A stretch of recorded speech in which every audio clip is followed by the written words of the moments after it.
કલોડા ગામ નજીકના તળાવનું વેચાણ કરી દેવાનો આક્ષેપ થઈ રહ્યો છે। વિકાસ કરવાની જગ્યાએ આ તળાવ વેચી નાખવામાં આવ્યું, ત્યારે તળાવની જગ્યા ખાનગી હોવાનો સરકારે નિવેદન આપ્યું તો ડીડીઓએ તળાવની જમીનનું એને નામંજૂર કરતા ખાનગી માલિકીની ગણાઈ હોવાને લઈને વિવાદ થઈ રહ્યો છે।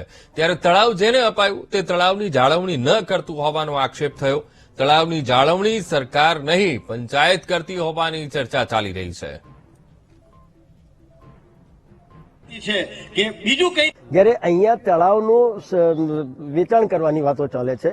આ તળાવ જેને આપવામાં આવ્યું હતું એને જે શરતો મૂકવામાં આવી હતી એની એક પણ શરતનું પાલન કરવામાં આવ્યું નથી, અને છતાં પણ એ જમીન પ્રાઇવેટ છે એવું કહી અને સરકાર એમની તરફેણમાં જજમેન્ટ આપતી હોય છે, જે અમને દુઃખદ બાબત છે। આ જમીનની બાબતની અંદર આ જ ડીડીઓ સાહેબે એને નામંજૂર કરેલું, અને છતાં એ જ ડીડીઓ સાહેબ આજે એ જમીનની પ્રાઇવેટ માલિકીની છે એવું કહી અને આ પંચાયત બરખાસ્ત કરે છે। જમીન કે તળાવ સાચવવાની જવાબદારી સરકારની છે, જે આ પંચાયત કરી રહી છે। એની જગ્યાએ કલેક્ટર સાહેબ અને ડીડીઓ સાહેબ કેમ આવા નિર્ણયો લે છે એ કંઈ ખબર પડતી નથી।